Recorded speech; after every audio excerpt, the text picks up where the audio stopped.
Today's episode of the Occasional Podcast is brought to you by VAC, the Valve Amplification Company. VAC components are masterpieces because they allow each recorded performance to be the masterpiece intended by the musicians themselves. Manufactured in the U.S. with heirloom quality for 3 decades, VAC is recognized around the world as a superior choice when music matters. Visit www.vac-amps.com to learn more. Today's show is also brought to you by the LSA Group, the new high-end, high-value speaker standard, and also Core Power, state-of-the-art power at real-world prices.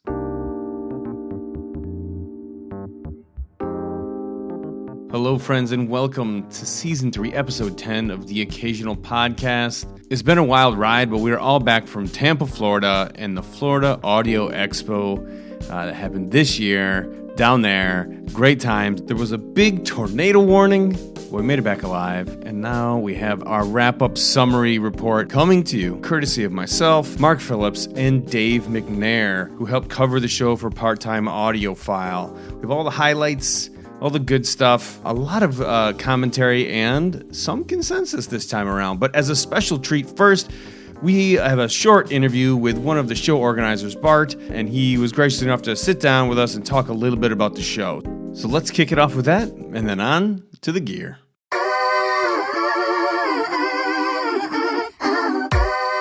I just wanted to kick off this episode with an interview with one of the show's organizers, Bart Andeer. And so this is the second year of the show. We're officially in our second one. And what kind of learnings do you think that you've taken away from this over last?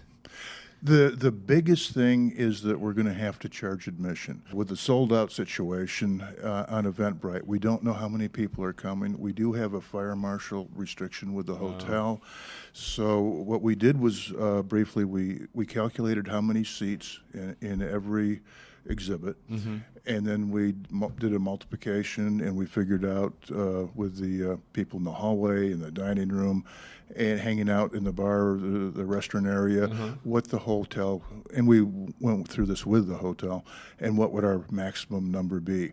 And we were a little conservative, but I'd rather be told personally, if I wanted to go to a show, it was sold out, rather than driving for 2, 3, 4, 5 hours and then not being able to get in. So wait, this show that we're at right now, it's sold out technically from the Eventbrite perspective? Yes. What happens if someone shows up?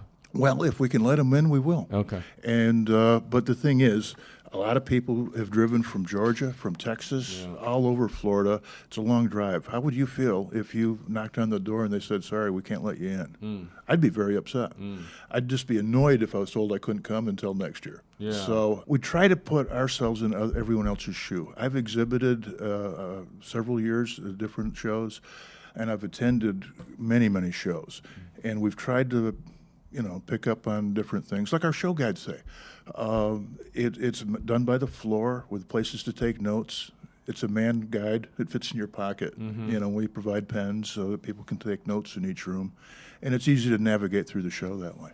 Why Florida? Well, I mean, there's a lot. America's a pretty big place. There's a lot of shows that whatever, and all over the geographic map here. And are you a native to this area, or did you just think this market could sustain it? Because there was a Florida show quite some years ago, so I know the market has a lot of tenacity down here. Yeah, well, the first audio show I went to was actually Expo in Jacksonville. But I live in Tampa. I have 3 partners in the show. We're all right in the area, so it was just easy. It was just a matter of finding a good location where we had parking for attendees. We had good rooms, and having a suite for the exhibitor point of view, it makes it much more affordable. I mean, Florida PCCs and hotels are very expensive. We pay probably 2 or 3 times what most of the shows pay per room. It adds value to have a suite. And for packing your gear on Sunday afternoon, your boxes are in your room. So you can pack up and start getting ready to go. So from an exhibitor point of view, that really makes a lot of sense. That's cool. What would you say that your trajectory is for the next couple of years? Are you guys looking to keep it at this location, or are you looking to move to another location? We have a contract here for next year. Okay. And we're going to take it, a show at a time. But the hotel has really tried to do good for us. And keeping the value. I mean, we are a value show considering Florida peak of season. If we're not careful, we'd have to double the price on the exhibitor by the time they paid for their own sleeping room and such. So we're very sensitive to the pricing, and we're here to support the industry. And at the same time, the attendees, it's a great opportunity for them to hear so many fantastic systems. And what's the best system? It's the one that works for you. What do you think ticket prices will be next year? We're looking at $10 a day probably, and $25 for the 3-day. Next year, hopefully, we're going to be able to max it out a little bit so that we can get more attendees when we have a solid count, because we want to share this with as many people as possible. And there's a lot of quality dealers here from the region as well. And we're not competing with brick and mortar. We're trying to support everybody. So if somebody wants to get some more information about the show or tickets for next year, where would they go? www.FloridaAudioExpo.com. All right, man. Thanks so much, Bart. I appreciate it. Thank you. Oh, yes. Here we are at the Florida Audio Show down here in lovely Tampa, Florida. I'm very thankful we're all still alive. We almost blew away on Thursday. Marc and I were out on the porch, and a tornado warning comes over the phone and is saying, take shelter. And I look up, and my room is on the 15th floor. I'm like, is that better shelter than the main floor, do you think? All I know is that it ruined a perfectly good cigar. It totally did. I was smoking a really nice cigar, and then I tried to hang out there, and then it got to the point where one by one everybody kind of ran in because we just couldn't deal. So we are here with the team at the show, Dave McNair and Marc Phillips from PartTimeAudiophile, including myself, Brian Hunter. We're here to give you the highlights, the lowlights, everything in between kind of that we found. But really we're here to talk about the good stuff. I'm not really much of a negative guy, so I heard a lot of really fun sounds. But first, before we get into all that, I did want to ask you guys what you thought about the overall show, because it is, in my mind, a very unique show in the landscape of all the other shows that kind of go on in the U.S. So, Dave, what was your takeaway? Not having been here last year, I didn't know what to expect except talking to a couple of guys that had been last year. Friday was a little mellow, which is great because I got to really spend the time with deep discussions with the designer folks and the distributors and longer listens. Today, on Saturday, I kind of went back around to the same rooms, and they were all my favorite rooms were enormously crowded pretty much all day long. Yeah. A lot of folks mentioned the fact that attendance was up this year, and there were certainly more rooms, so I think that's a really good thing. And it is worth mentioning, if you didn't hear it in the intro, that admittance is free. You have to register online, and there was a capacity. So this is sold out, in essence, for both. That's cool. Cool. It was very busy today, I noticed. You felt like it was busy? Yeah. Oh, definitely. I felt like the main takeaway that I saw that is unique was that every floor in the tower from 12 down is filled, but there's very infrequent rooms. It's there's one room and then a space in one room, and when you walk through a regular audio show, it is every single room hot, sweaty, and congested. Yeah. There's a room to breathe.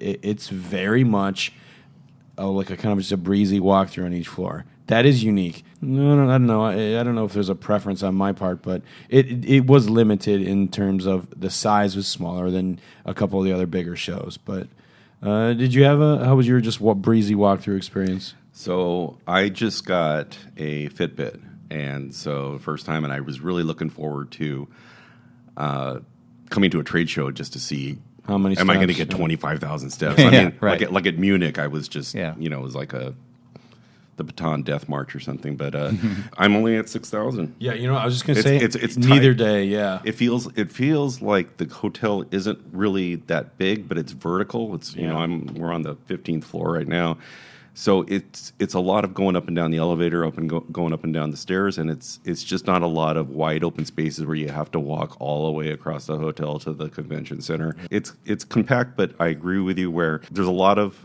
floors. But not that many rooms per floor.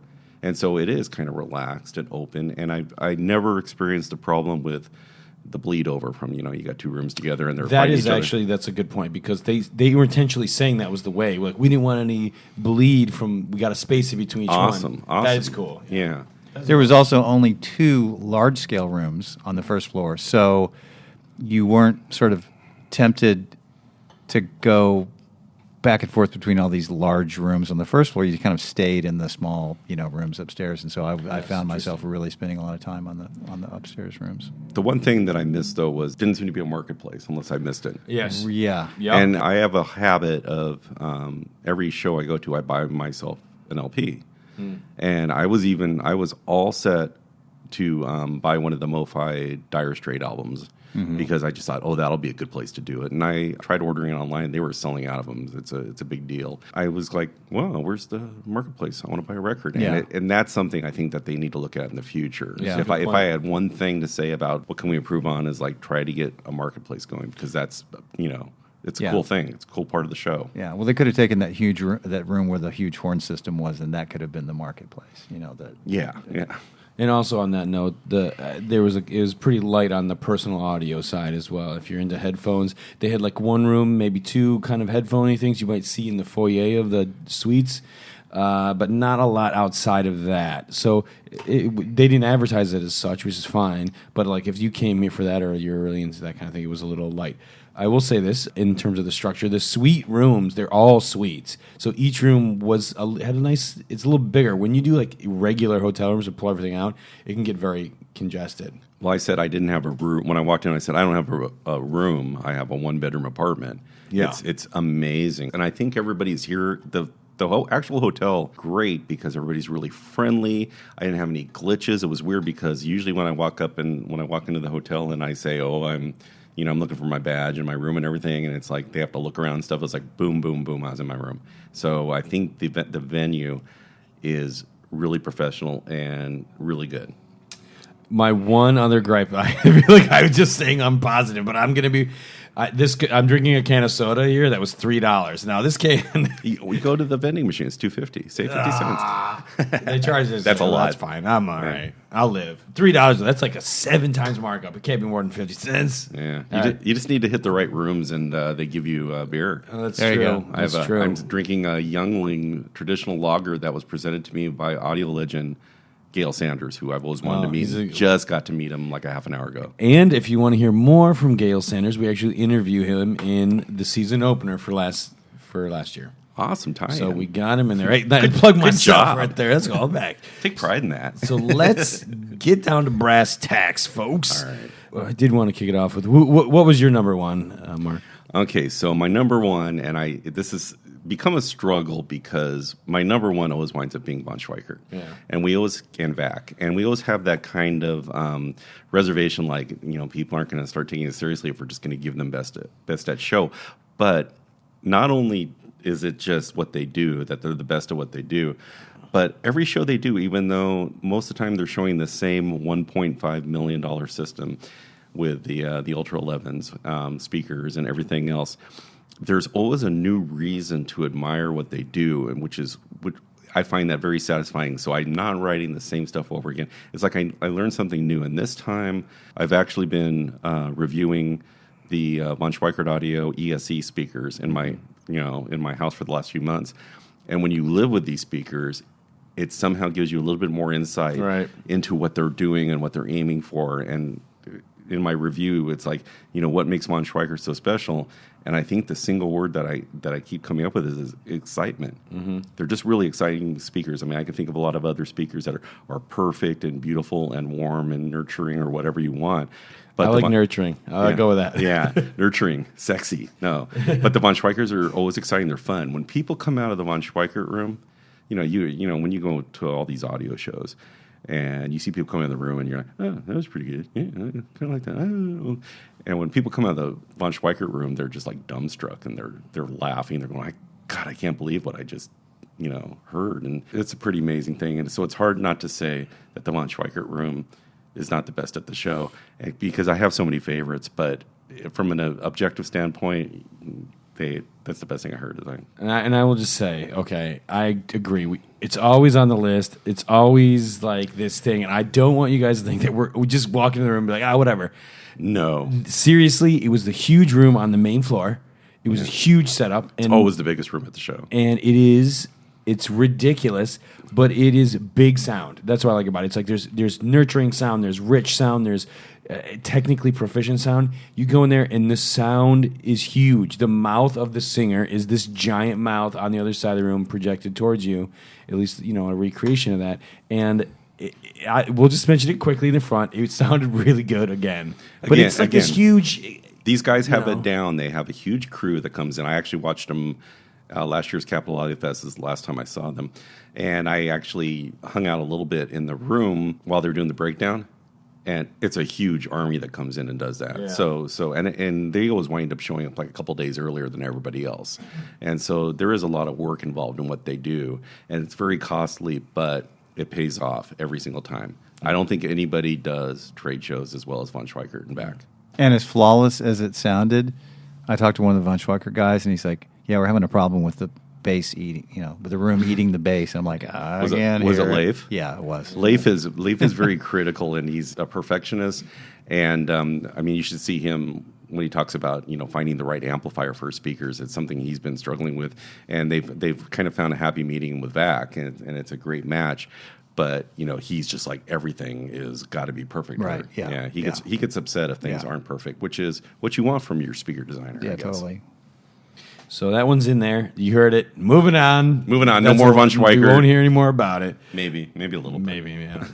I also thought really fun. The Volti has a new special edition, which has a new a cabinet associated with it. Yeah, the rival. Yes, and it has an external crossover. It's a hybrid horn bass reflex, showing with Border Patrol. Big speakers, horns, fun, just dynamic, kind of robust. And not overpowering that kind of small room. The way they set up, it was like a good sound, even though physically the speakers are very large. And I had a great conversation with him, and I think he's onto something good. And this is a tip of the hat to more of like kind of a nice polished feel with the cabinetry. Because if you don't want to spend the money on the cab, you can actually get quite a bit off the price if you want to just get like a basic kind of thing. So I thought it was a great room. It's a very different sound than most. It's a very wide sound. It's a very immersive sound. Wide's good, yeah. It was different, and it was engaging. And I walked out of that room saying that I really get it. I really get those guys now. They're doing magical things. And they played Tool's Chocolate Chip Trip for me, and it was the greatest I had ever heard. So, congratulations to them. It's a great speaker. And what, 19,900, something like that? I think so. Yeah, not a it's not it's not the $325,000 Von Schweikert speakers. Yeah, well, I think that the cabinet, the one I was talking about, is actually, and don't quote me on this, but closer to like 10 if you don't go with the expensive cabinetry. I think they started at like $89.75, and there's a lot of different options. Yeah. But $89.75, and I think Scott, our boss, has a pair, and that he really loves them. And $89.75 is dirt cheap for what you get for that. But this new rival, it looks similar, but it's definitely a different animal in terms of how it performs. Speaking of, this is my segue, speaking of a little bit less expensive, Spatial Audio LTA, they have like these M3 baffle. The Sapphires, yeah. Yeah, and they can be a budget thing. They look cool, but they are this open baffle speaker. They look kind of retro and fun, but the guys here at this show in the room were much bigger than that. Sometimes I go in there and the bass is more... It's a bit more to manage with the open baffle at the shows, from what I've seen, and they nailed it this time. So here's the thing is, this is the second time I've seen them do it. They did it at Capital Audio Fest, or was it? I don't know. It was one of the shows. I mean, he's at all the shows. They at all the shows, but they do the deal. They do it's the combination of M3 Sapphires from Spatial Audio with the LTA Z10 integrated amplifier, and they have a new and the anti-cables cables, and I said to them, I was just there like an hour ago, and I said to them, it kind of makes me mad because where were you guys when I was an audiophile in my 20s and I couldn't afford anything? Where were you for $11,000, $10,950? You're not going to find a better way to spend that amount of money in audio than getting this. The only thing you need is a source. It's an amazing match. You listen to it, and you say to yourself, "This is only $11,000 complete," and it sounds so unbelievably good. It's just unfair. I wish it's satisfying in so many different ways. It's just And I'm a big fan of LTA. I've been consistently reviewing it, and it wins me over every time. It's just something magical. And that integrator that they use doesn't have a whole lot of power. And 12 watts per channel. It was rocking pretty good in there. They played Tool for me. And I said, this is the best 12 watt per channel. Oh, 13. And Nicholas corrected me. He goes, no, don't sell us short. It's a 13 watt per channel integrated.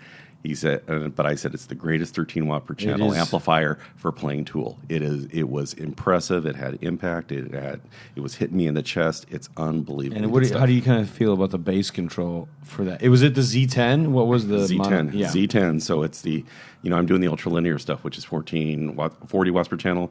But I reviewed the Z10 in PartTimeAudiophile and really fell in love with it. I mean, it's a 4950 integrated amplifier. It has a headphone jack, has an optional phono. I forgot how much it is, but that's something that's fairly new. But you can have it all with this thing as long as you have an efficient pair of speakers, and you don't even need that efficient a pair. I know that the spatial audio is very. Oh, it is efficient. I'm not sure what the number is, but I know that they're efficient. But with my time with LTA, I've thrown a lot of different speakers at them, and unless you're dealing with something that's really inefficient, you're going to be happy with what they do. LTA is an amazing brand. It's one of my favorite brands right now. I know you had mentioned that you do the Tool thing. Hey, will you play some Tool for me in more than one room? If you ask me, so I've been doing this for like 3 shows now. If you ask me, hey Mark, what do you want to hear? Yeah. And I don't like that question. That's the thing and I say it started right after Tool's Fear Inoculum came out, and so I decided I was going to make people play Tool for me at an audio show, and I thought, well, I'm going to force people out. I'm going to do it. So the first time I did it, though, by the end of the show, I was hearing other rooms I was walking past rooms I hadn't even been in, and they were playing Tool. Nice. I'm not taking responsibility for that, but I think it spread like wildfire that the new album is a reference, a high-end audio reference, where the past Tool albums not so much. So I was actually kind of inspired by you last time, so I decided to do a recurring theme as well if they asked me. And this time, a lot of people were asking me, hey, what do you want to hear? So I had been listening to, this is really out there, I think, the new Billie Eilish CD. Yeah. Oh, yeah. Okay, so it's all electronic. He did it all in Pro Tools, but he used pretty good gear, and I think it sounds pretty decent. I've heard it. I like it. It's very intimate and close. Yeah, she's mic'd way close. She's right there. And he said that he just let her hold the microphone, so he's like, she was singing right into it. It's pretty tight, and there's weird effects. And one song has like distortion over almost like all the tracks, and you're like, what? Oh, something's wrong, but. In any case, I asked people to play that song. He played it there, and they had Ocean Eyes, which was one of her first singles before this one. Right. And it sounded pretty good. It sounded okay. I think it's a good reference track. But somebody actually, I said this jokingly, because I thought it was going to be like, here, I was like, no, I was going to have this. Someone had it on vinyl. Wow. I was so impressed. I was like, no way. He's like, yeah, I've got it right here. And it was the first one. It was just a total joke, and he had it. And then there was a couple of MQA downloaded tracks that were getting passed around that had that same track. So that was one of the rooms. And I thought that, like I said before, the bass was really tight. It was good, and it's not extremely expensive like some of the other stuff. Did you have anything you wanted to color on that? About that room? Yeah. I thought it sounded great. Yeah, and I didn't hear any Billie Eilish in there, but the low end on that track, Bad Guy, is massive. Yeah. It's a great speaker test, low end thing. I know you had an MBL one, and I think this is one of those big rooms that always impressed, and it did impress me this time. It was MBL with you, United Home Audio, reel to reel, and all their gear in the big room, and it was sexy once again. And they played Sweet Jane on the reel to reel, and it's vivid, and it's one of those tricks in the mind tricks where I listen to it and I'm like, it just sounds focused, even though it shouldn't, because it's shooting 360, right? All the sound waves are going everywhere, but yet it's pinpoints, boom, boom, boom, of the instruments, and I think that's the most impressive. I haven't been in the room at this show, but generally I'm a fan of MBL, and I almost don't expect to be. The kind of audiophile I am, where I kind of like the colored sound and I like vinyl and stuff, and you go on MBL and it's all very high-tech. And I always am surprised at how much I love the sound of an MBL system. It really is impressive. It's just big, and it's everything you want it to be. And so I like going in the room. I like talking to Jeremy. He's always a great guy to turn you on to really interesting music. Yeah. Even if you don't like MBL, it's worth it just to go in his room and have him play stuff for you. But I like MBL, so it's great. That along with a Von Schwecker, I think, are two rooms that you can look to where I know it sounds ridiculous, but they help validate the extreme price points that you will see here. It's like some of the stuff's really expensive, and you see 2 boxes, and you're like, I don't get it. You go into the NBL room, you go into that one, you're like, okay, now the price makes sense because it's just like in this incredible, bigger than life thing, you know? Yeah. There's a really fun, like, kind of niche thing, the Acora granite speaker. This thing was made out of granite. Every time I think this is the 3rd time I've actually covered them at the show. Every time I visit with them, I like their speakers more. So they had 2 different rooms, and they had 2 different, they're 2 models of the speaker. I think they make about 3. They make a larger speaker, but it's the floor standing 2-way. Yeah, the flagship is a 2.5. The floor center we saw is the 2-way. Right, the middle one. The bookshelf is a 2-way. Right, yeah. And so between the 2-way and the middle one, then that's how the room was kind of split up. And so you kind of think of like, one is, the smaller one is $15,000 a pair, and the larger one I think is $29,000 a pair. Cheap. Walk in there and you kind of think of, well, the larger one's going to be, deeper in the bass and all this and stuff. And I came away from that room having 2 different but equally favorable opinions about what was going on, because I thought the larger of the 2 speaker systems was more emotional. I had more of an emotional connection to it. There was a guy in there who was crying. That's how strong the emotion. There was a guy just walked in. Not in the track. You mean in the actual? No. Spaces? He was in the front row, and he walked out, and he was wiping tears away because he was playing really beautiful music, but it was very emotional, very dramatic. And then I went into the other room where they had the 2-way bookshelf monitors, and it was really lively and engaging and fun and bouncy and equally impressive bass. It's really, really good stuff. I'm working on getting a pair of the little ones. Well, if you be prepared, because they are heavy. 57 pounds for the little one, but the big ones, the 2 other models, they're both 246 pounds each. that I don't want, but the 57 pounds I can handle. Part of what he says is interesting is there's no resistors in line there. There's no bracing because it's hard enough. Granite, yeah. Yeah, it's granite. And most of the weight in the floor standard is actually in the bottom bass part. It's not solid or anything like crazy like that. And the woofer is a modified ScanSpeak. Mm-hmm. Interesting, different, and then equally gratifying performance. I was like, don't let it be a trick or a shtick. And I went there and I was like, all right, this makes sense, and it also produces. One of my favorite 2 things. And I thought they were beautiful looking. Yeah. Yes. Gorgeous. Yeah. It's made by Canadian artisans, so they've got some really interesting people.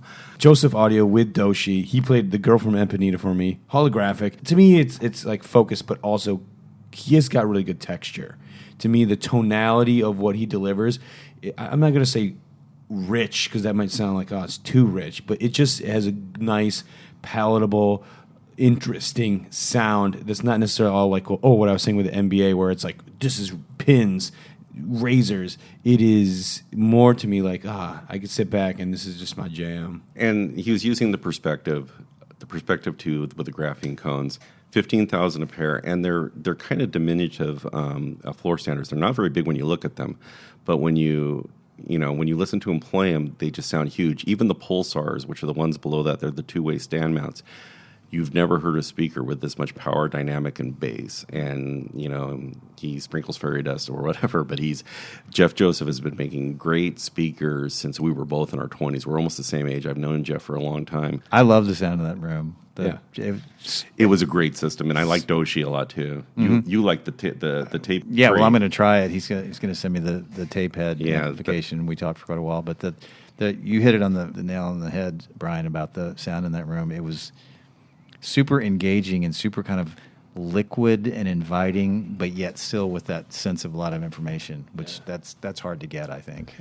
Well, my thing with that system, too, is the same thing where I walk in and I sit down and I go, this is the sound I usually look for. Yeah. So this is when I have my goals and objectives of setting up a system and assembling, this is the sound that I want to eventually get. And I say that every time I listen to Joseph Audio, Doshi, and I must say, Curtis Audio, which I don't get paid for this. But it's that combination is just always like, it's just like you just exhale and you go, oh God, I'm so glad I'm here and listening to this quality of music. So I love this stuff. So Dave, what did we miss out? What do you have on your list? I liked a bunch of rooms. I thought percentage-wise, almost everything I went in sounded really great. Some of my favorites, I really liked the Stenheim room, which is a Swiss speaker with an interesting aluminum enclosure. And that room was powered by VAC stuff. It was a VAC preamp and a VAC power amp. I think it was about 100 watts aside. Really great sounding. I talked to the designer for a long time, actually several times. Jean Pascal, Yeah. really cool guy. Cool name, too. Yeah.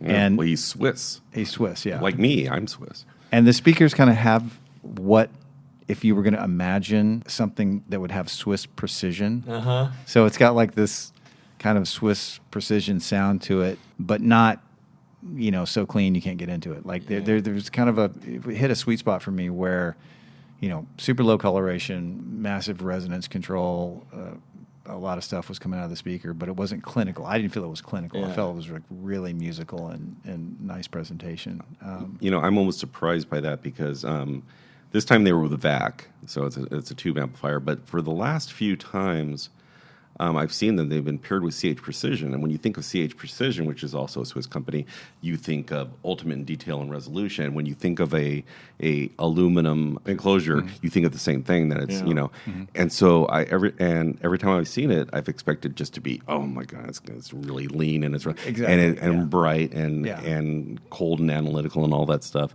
And it never is.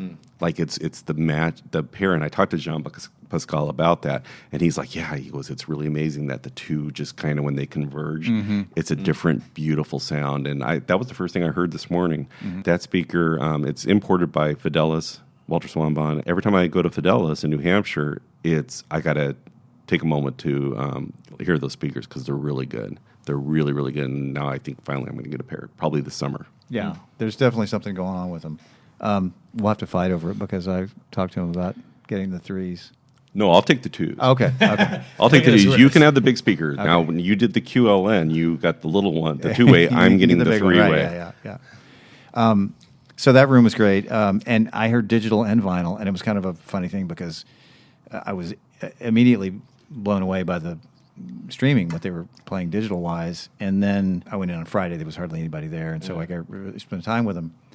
And then just kind of without even thinking about it, he said, "You want to hear some vinyl?" And put on some vinyl, and then all of a sudden, like the whole thing stepped up a few notches. Nice. It's like, so that was cool. Another room I really liked is the Ocean Way Audio and AGD amplification room. That room was really surprising to me because, for one thing, I know very familiar with Alan Size because I've worked in all his studios, and I know his kind of design objectives because he's famous for his in-wall studio monitors.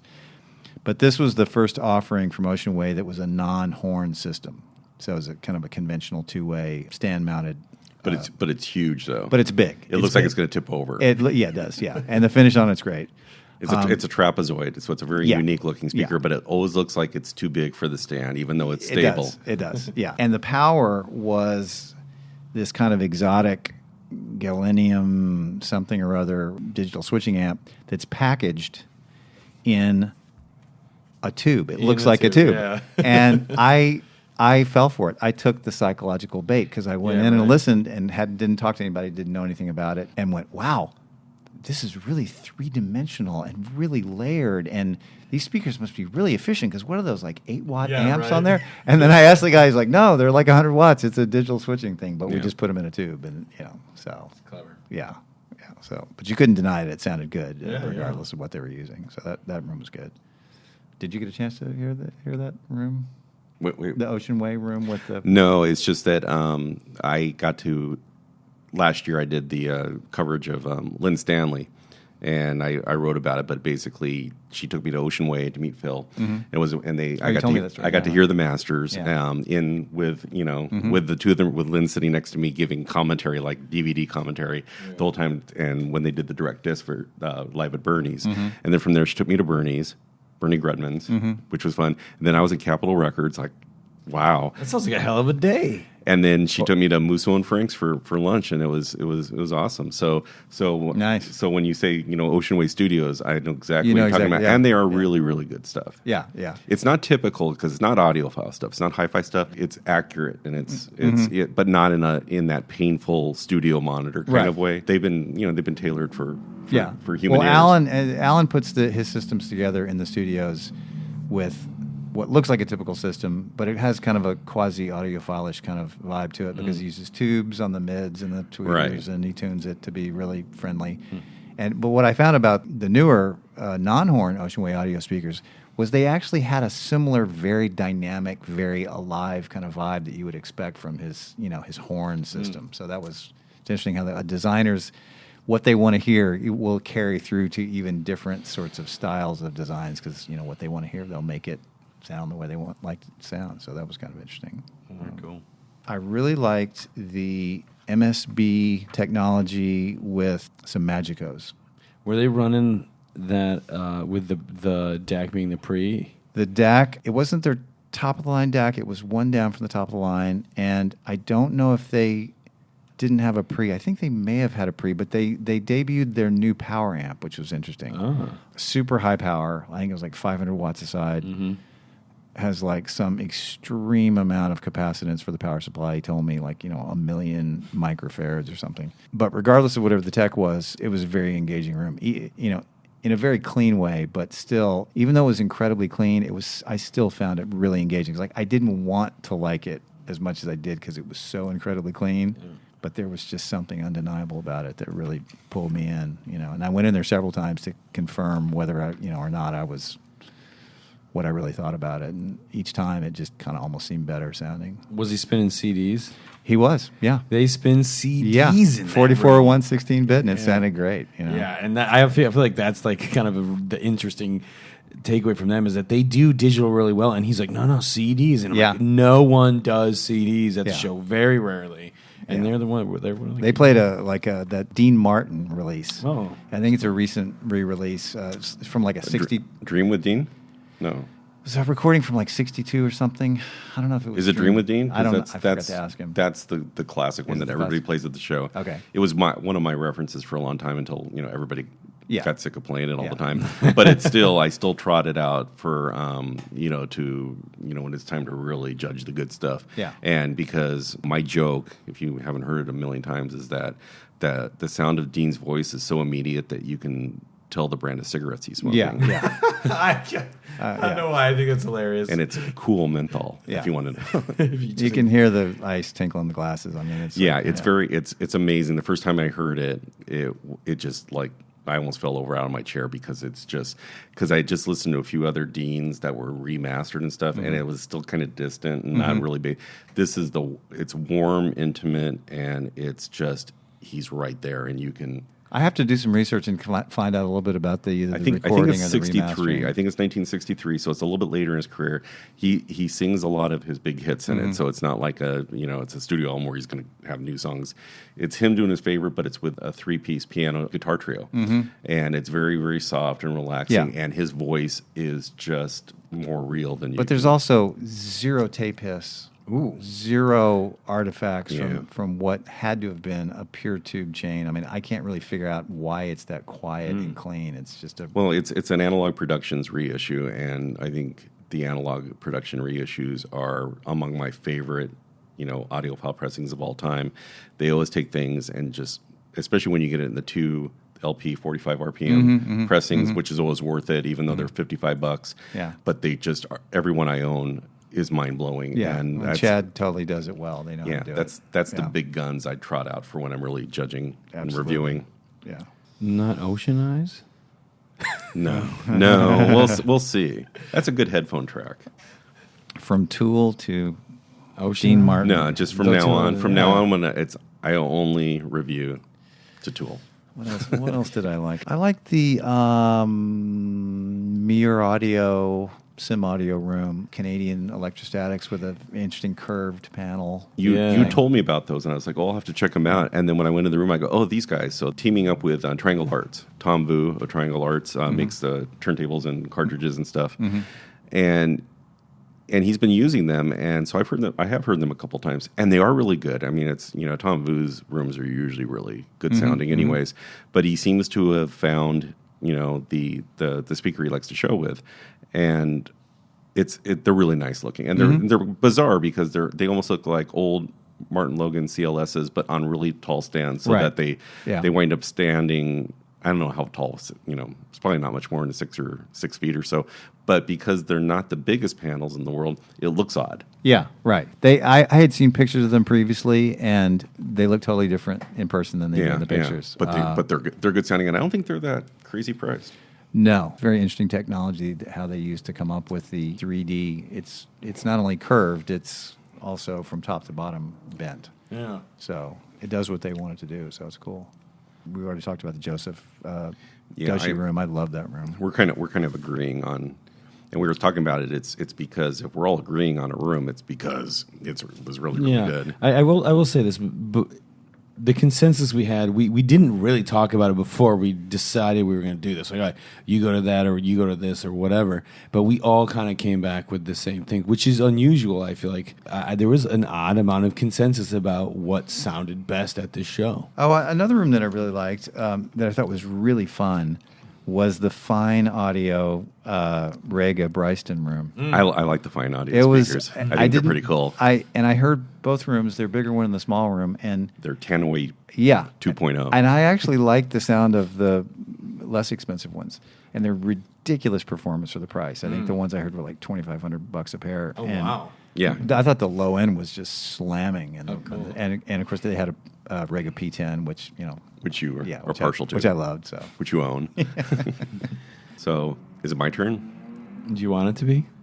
I want it to be. Keep talking. No, I mean, you're Dave, obviously but Dave and I agree on everything. Yeah. So whatever Dave said, just I'm just going to go now. Well, I mean, I totally agree with your whole thing about the von Schweikert room. Yeah, and yeah. I mean, I don't want to beat it into the ground, but I really respect what they do and how they approach their design. And I found a common theme with a lot of designers that I've met, both here and at the DC show, and that is that there seems to be the designs that I like the sound of the most are invariably driven by this kind of obsessive desire for refinement. Mm-hmm. And designer after designer I will talk to basically tells me kind of a different version of the same story, that once they have their concept together, once they get the basic things sorted out with measurements, the evolution process is just a never-ending fine-tuning and just great attention to detail. I really love and respect that they can squeeze that performance that excites us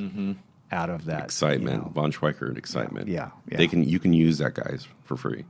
Von Schweikert. It's a trademark. Excitement. Trademark. You cannot use it for free. Yeah. Excitement. Yeah. I forgot one room. I wanted to sneak in real quick. Eric Franklin Shook also turned me on to this. He drugged me in the room. He said, because he's always kind of evangelizing for open baffle speakers. Is he? Yeah. He's a big open baffle guy. Right. Pure Audio Project. It's an Israeli speaker. It was powered by Pass Labs Integrated. And it's kind of a strange speaker in that it's modular. You can buy it in pieces and assemble it however you want to, and they have different mid-tweeter modules. They have different woofer modules and mid and whatever. Super affordable. I don't remember the exact prices, but I was shocked at how affordable they are. And the system I heard was 215s below and 215s above a hand-carved wood horn driver. And they were playing a jazz thing with horns. And I'm always shocked when I hear a jazz thing with like an aggressive horn playing thing through a horn system, and it sounds smooth and inviting, but not overly rounded, and you're like, wow, I mean, this is really cool. So I didn't spend a whole lot of time in that room, but I was immediately bowled over by the sound. So that was... For me, it's like the blare, or that it's not distortion, but it's like the way the air moves out that thing in the horn. It's just a difficult thing to kind of recreate, I think. It can be, and you can also tell, like, if I'm put off by a system, and they play up, it's usually because they're playing some kind of a horn thing, and there's an immediate, like, it's this horn is killing me. Do you hear a sad trombone when you... Wah, wah, wah. The large classic audio loudspeakers powered by Atmosphere Tube amps. Fierce Audio Design pre. It's kind of like the Monsters. antique version, the recreated antique version of the scale of von Schweikert. But yeah, it just impressive in this kind of antique, super high efficiency, crazy horn way. Yeah. The only other thing I want to say, and I have to just kind of make this as a brief side because it was the last room I went to, so I want to go back tomorrow and check out more, is Icon. And Icon is the new company from Gail Sanders. And, he did Martin Logan in the day, and he was always one of my, I told him as an audio legend. And so I sat in the room and I listened to these speakers, and it's basically just two speakers. A lot of it is it's a system, active speakers, and there's DAC, and there's all sorts of things in it. So it's all really a simple system based around these very unusually shaped speakers, which sounded very nice. Threw up a huge sound stage. But I had to come here, but I want to go back first thing tomorrow because Gail Sanders actually came out, and it was like I've never met him, but I've always known about him, and I haven't seen a picture of him, for probably 30 years or so. But I was talking, he came right out and just started chatting with me. And he was really kind of really nice. And then I had to sit there and go, excuse me, you're Gail Sanders, right? And he goes, yeah, I'm Gail Sanders. And I kind of told him who I was and my background was. And it was just one of those guys who's just super nice. And I want to go back and talk to him more. He was a great guy. But I'm going to go back and find out more about this Icon, Eikon. And it's very promising. Yeah, and it has a lot to do with the timing, right? He's working with the timing, not just by leaning the speaker back and trying to do that time alignment thing, but also doing it digitally. And I just felt like when I heard it at the last show, the bass was insanely tight in the room. I talked to him pretty extensively, and you'll find out tomorrow. What the deal is they're integrating DSP with a measurement microphone in your room that you do the measurements and input to the thing, and the all-in-one integrated amp is actually a DSP brain that sends four signals that are all DSP time and phase and frequency aligned to the amplifiers in the speaker. There's 4 amps in each speaker. Yeah. So it's a pretty complex system, but it works within. It works once you do the analyzing. I think there's some sort of a mother brain that it communicates with that Skynet. Yes. It's what I. They'll tell you all about it tomorrow. But no, I'm sure. Yeah, but why? Yeah, become self-aware and start picking your music for you. It was such a minimalist presentation, though. It's been talking more about lifestyle systems and audiophiles coming together. So being a lifestyle item is no longer a compromise. Like you're giving up sound to have something that looks cool. And we're seeing that more and more where it's just gorgeous stuff that also is great. And this seems to be something. It's like a beautiful sculpture that you could have in your house that also sounds great. So you don't have a bunch of boxes sitting around. He had a server and around a server in there. But it's really like you're looking at the speakers and everything else is kind of hidden. So, and I think that's the direction we're going to go. But he's definitely not sacrificing sound quality. And the whole system is $25,000. So if he had just said the speakers are $25,000, I would have said, oh, okay.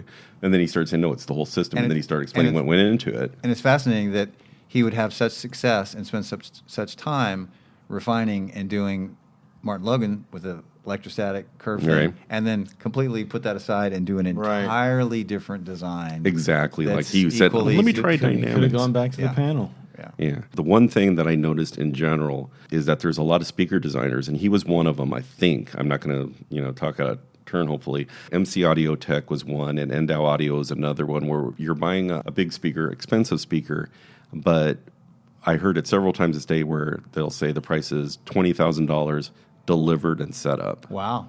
And so that seems to be a new thing, and I think it's an exciting thing where they will come in. They've got DSP and everything else to make sure everything is matched the room and doing measurements and stuff. So you're getting this expert setup, and I think that's amazing because it's included in the price. It's I've heard of guys doing it before where it's like, well, then for an extra $5,000, I'll do it for you. These guys are. I'll deliver it. I'll pull up in my van. I'll set it up. I'll make sure you love it before I leave. And I think that's super cool. That's super cool, and I hope more people do that, especially when it's really big and really heavy speakers. Well, hey, thank you guys so much for helping out with the show. I think it's good. It gives my stamp of approval. You guys have a good time? I like this show. It was. I had a great day yesterday. Just a lot of connections, a lot of people, and I was sitting in a room listening, and I heard out in the hallway, shh. Mark Phillips is in there. And I was like, I've made it. I'm finally there. Yeah, we talked last night. Yesterday was really great. Overall, it's been a really good show. Cool. Yeah. Like a very, very relaxed vibe. I concur. Absolutely. Yeah.